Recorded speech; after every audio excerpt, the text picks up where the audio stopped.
Welcome back to the Already Dated podcast, and today we're going to be tackling a personal vendetta of Ed's.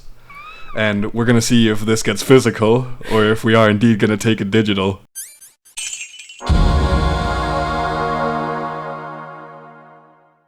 Oh, that's a good one. You don't even know what my vendetta with it is yet, but Nope. That's very good. Yes, physical versus digital games.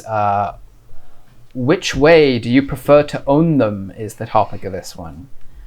And I mean, I've just heard of this vendetta. I made the intro completely out of context. I have no idea what it is, but it felt right. the thing I'll get it out of the way, so it's not. This isn't no sequel hook. This isn't no clickbait. You got to watch till the end to find out. I have a vendetta with this because I used to be a very physical games focused person on the PS3, which has come up in basically every episode at this point. I remember this, yes. Well, I guess but more specifically me, I owned every single game physically and was in a CD case. I mean, at the time, all the games I had, I owned physically as well for PS3. Mm-hmm. I never bought, because I was younger at the time. I had everything physical, so. I used to keep them in the boxes, but then when I moved here and started living on my own, I threw out all the boxes and put them all just into a big CD case, which I know is blasphemy, but Ethan, no! But I just wanted an easier way to store it, because having to move all those boxes was a pain. I say heathen, but really... Exactly. It was exactly like that. And it even has PS3 games in it, yeah. Yep. It was exactly like that. And I don't know if I've mentioned it before, but I think I have on my own channel at least. Towards this is going to get a bit real life first before we go into this topic. When the coronavirus first started, back in March of 2020, because all transport was going to be closed, my parents were worried and they said, you should come back and move in with us.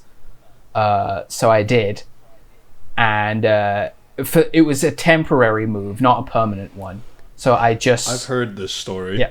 So I just took my desktop computer, and that was it, I think. I just took my desktop and maybe a laptop as well. And I left everything else there. A big TV I'd gotten from my parents, all my games consoles, everything. I left it all there because I was going to move back eventually. We didn't know how long the virus was going to be for. Only to be messaged a few months later that turns out someone had broken into my room and stolen all of my stuff. And when I say all of my stuff, I mean all of my stuff. The big TV and everything. It was on a stand. They had to unscrew it from a stand. They were that committed. And sadly, that included my PS3 and my big case of games. And because of that experience, more and more of the time I've been leaning digital only. Like on the Switch, the only game I own physically is Breath of the Wild, because I wanted one cartridge. But then all the others I buy digital, which is unfortunate because Nintendo doesn't have a very good online account system. So odds are with the Switch 2, I'm going to have to buy them all again. Actually, this is one of my gripes with, not even a gripe with digital, it's my own dummy mistake that I've made on Nintendo Switch. Yeah. I have my old Nintendo account from like 3DS. Yes, me too. But I was using my Hotmail account. This is why I made a new Discord just recently. And how do I put this? It's under an email I can't access anymore. And like the remakes of Diamond and Pearl that came out, I bought those digitally on that account. I've bought Luigi's Mansion on that account. I have bought Mario and Sonic at the Olympics on that account. Yeah, I've bought a lot of shit, and once I'm not able to log into that, it's over. So I can't log out of it either because there's going to be like an email verification if I log out. I think there's some kind of account transfer thing you can do. I have to go on my email that's attached to it to change the email. Yeah. I've tried, believe me. Um, So for me, like for now, I'm probably gonna buy physical, or I'm just gonna pull the plug and just make a new account and just call it a day because I've finished the Pokemon games and stuff, and I'm not gonna be replaying them. And the new ones that are coming out, I want those digitally, so I'm probably gonna make another account. And just I guess cut my losses. the main thing, just to finish, so I don't keep referencing this stolen stuff story, is that the crux of it, I had all the games physically. I have been going more pro digital for the Switch, but that was just out of convenience because I didn't want to be bothered to have to change the cartridge in and out. But for people who own all their stuff physically, I really respect them because you have it. It's there. If you lose your account, you still have the physical game and you can play it whenever you want. Yeah. And when Nintendo servers eventually go down and you won't be able to get it on the console, you still have the physical one. Yeah. But then all my stuff was stolen, and all those physical PS3 games, I now have none of them. Yeah. So I had to start buying them all again, which I didn't want to do. Or it was buy them all digitally again, which I would have to do again, which if they were part of my account already, I would have been able to just re-download them. Yeah. But that then transfers into its own topic, which eventually will be one of the ones here. Like for what you said about respecting people who collect things like physically, and I do that too. And that's what I find a pro of physical game owning, is that it looks really nice if you have, like, for example, like I have a shelf on over here somewhere that way. It's a big shelf. In my case, me and my fiance have 4 shelves of Funko Pops, brimmed to the max. But when people have like a shelf like I just filled with a library of games, it looks really cool. Yeah. For me personally.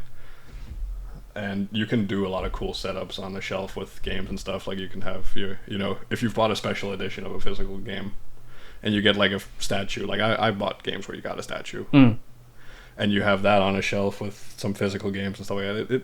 I don't know. It looks nice. It does, for an office space. The very few PS3 physical games I bought again, I have them in my cabinet over there. And it looks cool to open up that cabinet and see, oh yeah, this is all the games I own.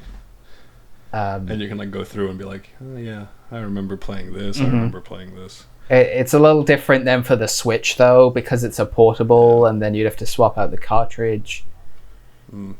This is the mental crisis I'm going to have to go through when Breath of the Wild 2 comes out, because I have the first game as a cartridge. So do I buy the second game as a cartridge as well, or do I buy that digitally? That's the one crisis I have. With everything else, for me, this whole topic of physical versus digital, it's almost more just a topic of why digital is dangerous. Digital is a dangerous game, especially recently by some of the things that have been happening. So you've put it in pros and cons, to get the physical ones out of the way first, because with physical, the cons, as I've mentioned with my stuff being stolen, you can lose it and then you just don't have it anymore. And damaged discs is a thing. The disc being damaged. The one other instance is a more modern one, which is game updates. Yeah. You can have a game on the disc, but especially recently, but even back in the PS3, if you, for some reason, your PS3... I always mention the PS3. Why is it always the PS3? Because we spent thousands of hours on that console. Yeah, and I love the PS3 so much. People always rag on it, but I love that thing. I love my silver brick. I love my brick, bro. With those games, a lot of them, the physical version wouldn't be the full version of the game. There'd be a bunch of updates to come with it. And once the servers go down, you can't update it anymore. Yeah. You have an incomplete version of the game. Yeah. Which, to then go into the... I don't know, do we go through the pros and cons of physical and then move to digital, or just do all cons and then go to pros? Let's just we can just kind of jump around in it, whatever feels right. Yeah, all right, jump around. Because there are some comparisons between the two. Yes. Generally. Because it's like the pros are pretty much like, A and B side of things. Mm-hmm. And to go along with that whole updates thing, that carries over into digital even more so. Because, when you buy a digital version of the game, that's the one that'll come with the updates. But then once the servers go down, you can't get the whole game at all. It's not even, you can't get the update patch, you can't get it at all. Yeah. Which then that leads into an argument of, once the game service shop has been shut down, is it ethical to pirate it because you can't access it anymore? That's a whole other barrel of monkeys. Pirating we do not condone pirating games. Let's be clear. It's illegal. Yes. No condoning it, but if you find your way to do it, that's up to you. That's up to you. But we will never condone illegal action. Mm-hmm. Albeit it happens, but we will not condone that you guys do it. Same with emulators, which are technically illegal. I mean, for me, with all things, like with Steam especially, PC is very famous for its pirating of games, but then I like owning them on Steam. Yeah. I like having a big, thick Steam library. Mm-hmm. Because, I could go and, I don't know, what's a game I can pick? I could go and download Skyrim for free, but then you don't get the updates. You don't get the mod support. And you potentially get a virus on your computer.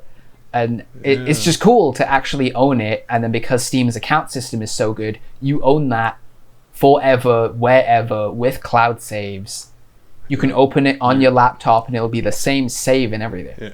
Your PC gets thrown out the window, you buy a new one, you download Steam, log on it, install it again, you got everything. Exactly, yeah. If they were to have stolen my desktop in that whole stealing scenario, it would have been fine. Well, not fine because it's a lot of money, but it would have been fine in the sense that my Steam library would still be there.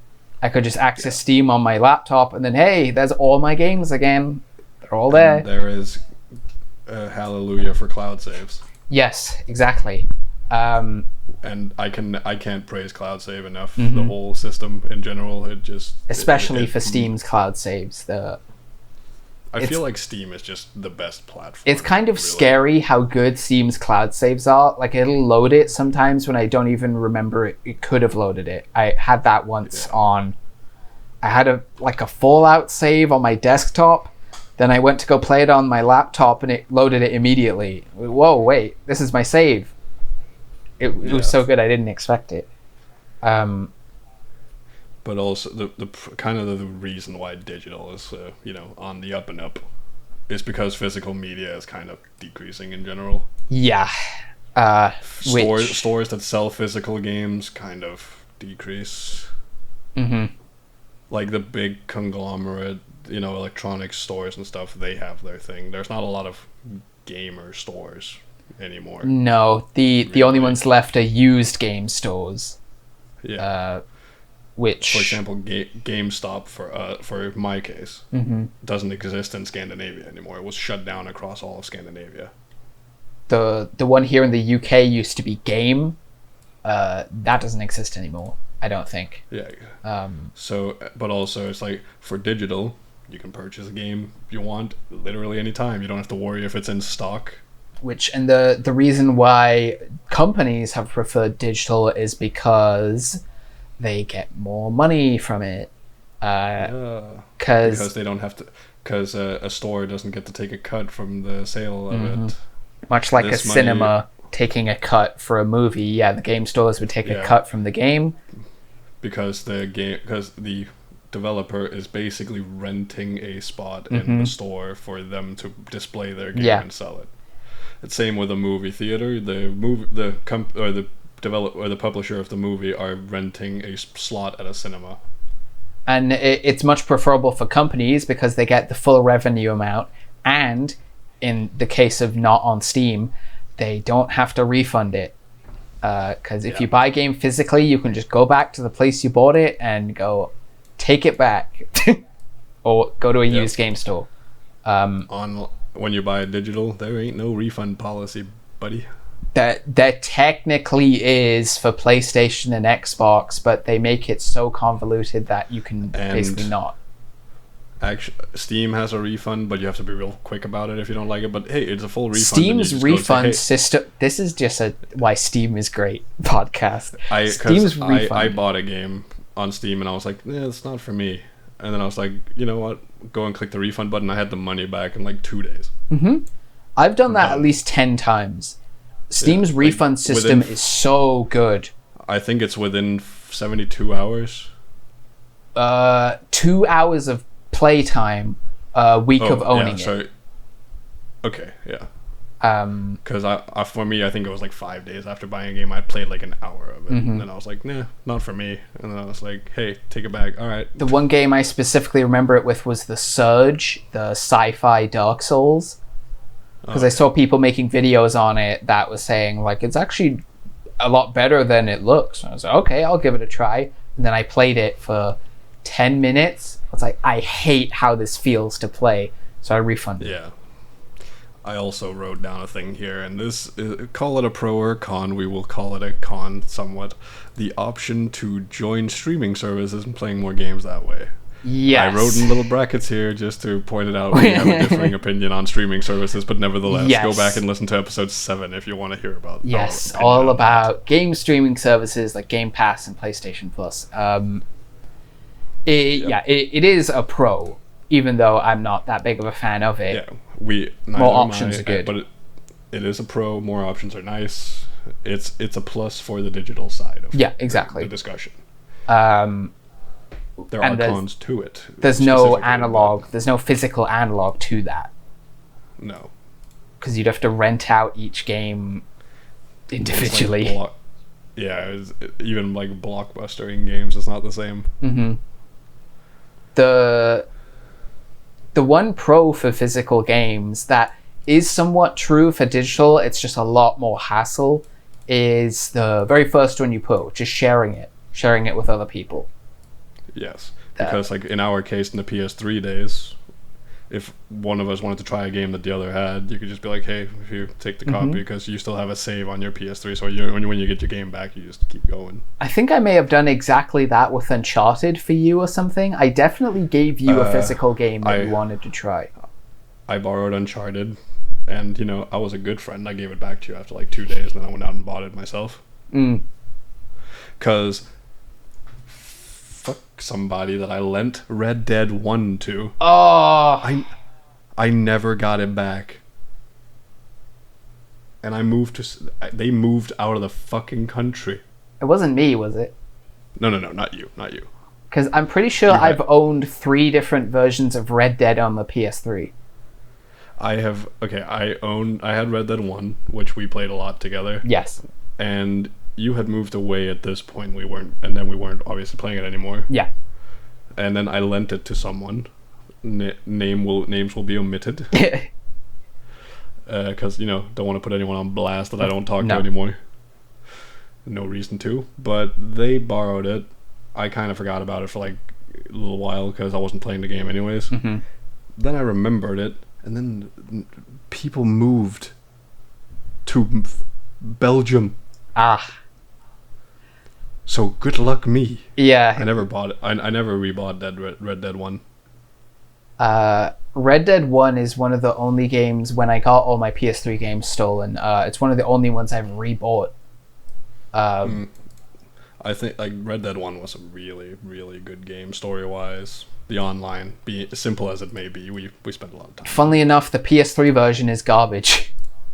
The 360 one runs way better and it looks way better. But yeah, hey, don't forget we must rag on Xbox. Of course, no, we can't give them credit for anything. No, never. The sharing games with others, with you then mentioning that he never returned it, it's kind of a pro and a con within itself. It's great if the friend gives it back again, but if they don't, it's great if you had it's great when you had the relationship that we had with it. Yeah, like we could borrow from one another. 2 days later, you'd get it back. Mm-hmm. Doesn't matter. I mean, I've been the guy who didn't return a game. By the way, I probably have as well. With some people that we went to school with. Mm-hmm. I borrowed Warcraft 3 on a CD because I didn't have my own one anymore. I still have it, and it still has the original account code on it. Oh my god! Wow. Okay. This was before the Battle.net even existed, so you had to make a Blizzard account on Warcraft 3. So I have the code for it. Yeah. The disc activation code is on the fucking thing. I never actually played it. I just took it and went. The big downside with sharing games digital wise is that you can do it, but it ain't easy. It's not easy. No, even on Steam, you can set a share play function, but I honestly don't know how to do it. I know that for me, this is going to be a future thing. This is going to fall into the forced multiplayer game thing, but a game called It Takes Two. Yes. That if I bought it on Steam, I could share it with Ed. Yeah. And then you would be able to play it with me as long as I'm playing it. Yeah. And that's kind of a good thing in some cases if you're playing a game exclusively with someone else. Yeah. To kind of both pay half and half, and then you just go. But that again falls under kind of relying on someone, which is again not easy. Yeah, the way it works with Steam is the same way it works with your streaming services like Netflix and stuff. Where you can share it, but you have to know the person's login information, and then you can't be playing at the same time, and so it works, but it's not really. It works, but not really, unless you're like a 12-hour time zones apart. The one that works pretty well was actually the PlayStation one, from what I had. Because it was just a case of you had to log in your account on the other person's PS4 and download the game, and then that's it. It'll check your account if your account is still on the system, and then once it's verified that, it's fine. I don't think you even need an internet connection for it. That's another asinine thing that Nintendo has with their garbage account system, that if it does the thing I hate so much, where if you have a different account on the Switch, or if you have another Switch with the same account, you then have to be online in order to play the games that you own on a portable, where odds are you probably won't have internet. It's like, oh, you can't connect to the internet? Oh, sorry, you can't play your own game. We couldn't verify it was you. So bad. And with physical games, it is easy to resell your copy of a game if you're no longer interested. Yes. Which is quite figuratively impossible with a digital game. Yeah.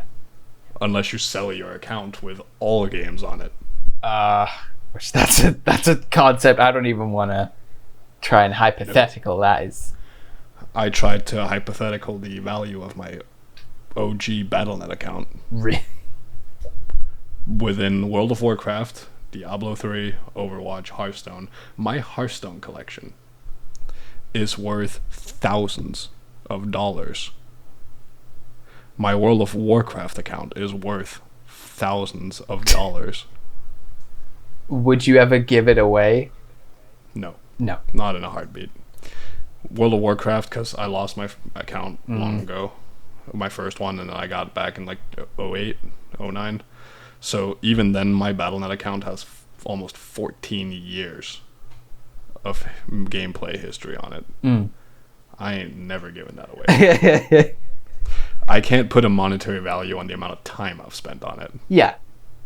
Which the closest one of reselling is refunding, but that Steam is the only one that really has that. Yeah. Which and again, it's not even reselling because you can't play the game much if you want to resell it. Yeah. Where with a physical game, you can play it, finish it. You could play that damn thing stop to finish and then go, hey, my friend, do you want to play it? Here you go. Hey, you want to give me $20 for this? All right. Yeah. See ya. Like the biggest pro that I already just ranted about it is not having to need an internet connection. Yeah. To get it installed, but also to play it potentially. Yeah. Which, if you don't have an internet connection nowadays and you try and install a physical game, that means you don't get the day one updates and junk, which in some games cases means the game barely even runs. Yep. So that's one of the cool things about the modern gaming industry. Modern gamer industry. Yeah. If I wouldn't even imagine someone owning Cyberpunk 2077 physically, and then they don't install any of the updates. But yeah, like for me, I kind of reverted over to digital somewhere in the PS4 era. Yeah.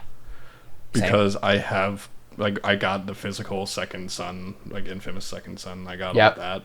Same. And I do have, like, a physical copy of some sports games that I used to play, like a Madden, American football game, and NBA. Yeah. And after that, like somewhere in 2016, I pretty much just bought all of it over my PlayStation account. Mm-hmm. And ever since then, I haven't really bought any physical games. Yeah. The one interesting outlier with all this is actually PCs, which is why Steam is so big, is that physical PC games used to be the standard. Oh yeah, I have a OG case of Medal of Honor. Oh my god! Wow. Okay. From early 2000. It's in my parents' attic along with some of my PS2 games. I still own a physical copy of Jedi Academy in German. The old PC cases where it would say PC-ROM on the top exactly. in a little white box. The unfortunate issue with the Jedi Academy is that it came with multiple discs and we were missing disc 1. So you can't even play it. Nope. Which that's another digital pro. Thank God for Steam. Yeah. You don't need multi-part digital downloads. Also, thank God for World of Warcraft becoming... Because I owned every World of Warcraft game expansion. That's right, you did, yeah. Up until Mist of Pandaria, 2012. After that, I bought the next one that came out in 2014 online, and I've bought every other one online on my Battle.net account. Yeah. Because, like, again, back in the day when I installed World of Warcraft, it took 5 days to install it on a 56k modem. I'm not old. This is the Stone Age. I think it was a dial-up. So it wouldn't install while my mom was talking on the phone. Mm-hmm.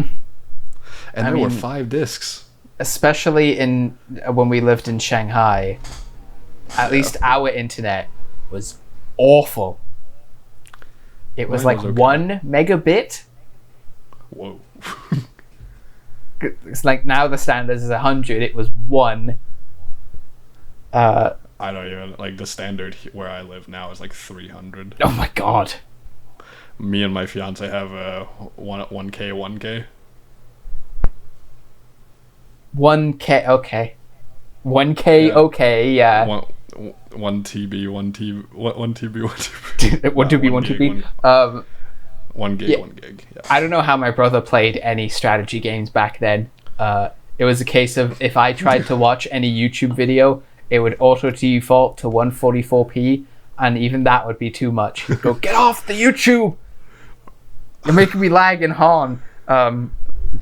It was that bad. As a consequence, the longest download I have ever had to do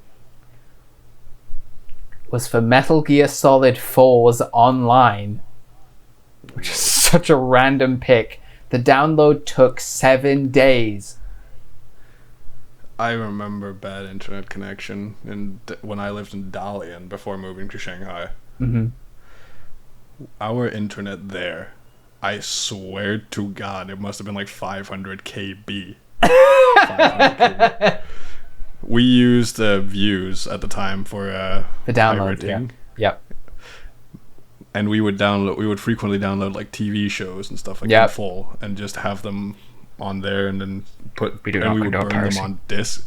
We would burn them on discs so we could watch them on the DVD. Smart. Not to resell. Don't call the FBI. There's no illegal but- reselling operation. The longest download that's been on there, and this download finished, by the way, in Mm-hmm. this time frame, was 273 days. You left it on? Every time the computer was on, it was going. That's... It took a year. Yeah. Yep. And it finished? Yep. Oh my god, what even was it? It's some stupid show that my mom wanted to watch. Some Desperate Housewives or something? It was called McCloud's Daughters. Oh. Okay, nope, I don't know it. Really good show. Oh, bro, it's Some my people might call it a favorite. chick- How did you... Some people might call it a chick show, but I don't care. I also like the Gilmore Girls. That's a very 2010s mindset. Bro, that's so 2010. Yeah, that's a... You so 2000 and late, okay? You so 2000 and late. Oh, a Black Eyed Peas reference. Sorry about that.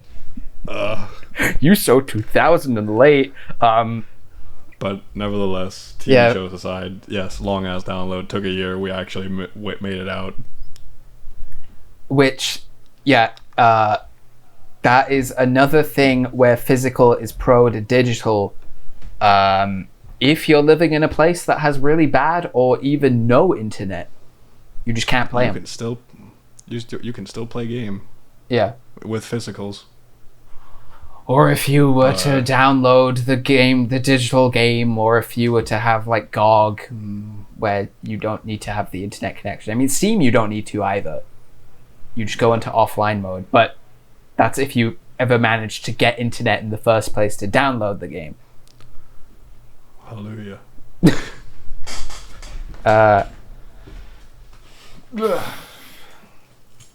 Either way, The it's not a very. It's a very sparse topic when you Yeah. compare the two. It was mainly just an excuse for me to talk about that time all my stuff was stolen and how my mindset changed. Yeah, But I still and really that's do aptly also respect the- people who own physical games, but as someone who had them all stolen, it's a very Yeah, harrowing subject. experience. yes. Also, that was aptly the final point I put down, is talking about our preferences to either or how it may have changed. Which Yeah. you very clearly have explained. Yeah, because like And, for example, you know- one of the things that was stolen was my 3DS, Yeah. which had Monster Hunter in it. It had a few other physical games, Yeah. but now I have to go out. I want a 3DS again, but I have to go out and go to eBay to get a used 3DS, which are going up in price, and I mean, buy a physical copy of actually- Monster Hunter, which is going up in price. Yo, okay. Here's the thought, by the way. I have two 3DSs. I don't use one of them. What one is it? It's like an OG blue 3DS. Oh, it's the original. No, it's not. It's not the original. I don't think it's the original. Does it have the little analog stick? Fuck no. I think so. Yes. I 'Cause I haven't looked at it in like years. Because that's the good one. The new 3DS, where they added an analog stick on it. Sorry, Yeah. no, analog nub, because it was just like a little rubber bit. I don't know. I bought this one in 2014, so it still works just fine. Yeah. The But yes, that was more like if you don't want to spend money on it, like a bunch of money on a new 3DS, you can have it I mean, maybe eventually. Eventually. Oh, there's some trials I have to pass first.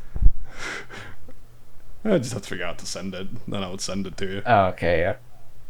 You have to pass the 7 layers of hell like Dante himself. You must finish Dante's Inferno. Oh 100%. no.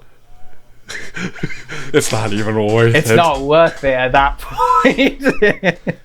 Let me just dig into my bag of props over here. You have to play all of Dante's Inferno on the hardest difficulty to get it. Actually, it's right here.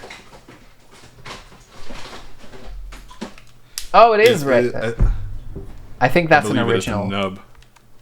I believe it's the. Oh no! nub. They added like a right analog stick one. Yeah, no. This is the. That's the original XL. Yeah. Did you say you had 2? I have a really pink one, which has the Danish region code on it. Oh. Or Yeah. the EU region code. This has the Singaporean one. Oh, that's worse. I don't even know if you can change the region code in these. No. They're region locked. Fair beans, then it's dead to me. You can hack it to remove the region lock, but there's like a bunch of caveats of stuff that it still doesn't region lock. So, I used to own that Smash Bros. physically. Super Smash Bros. 3DS. Mm-hmm.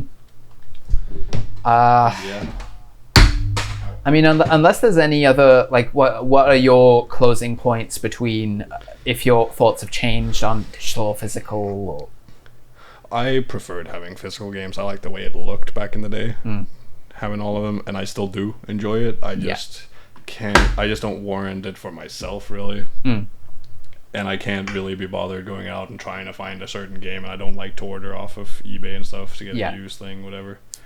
So I'm pretty much digital, but I do respect people who have a solid physical collection and continue to do so. Yeah.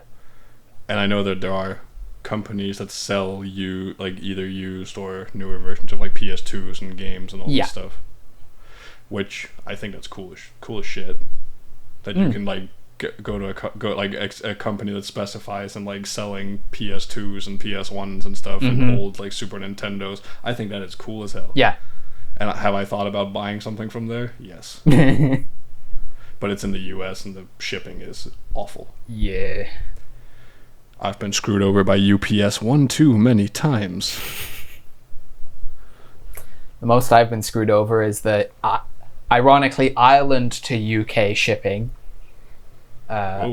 which is just across the pond, but for the graphics card that is in this computer, the 3070, I had to pay basically the price of the graphics card for the shipping.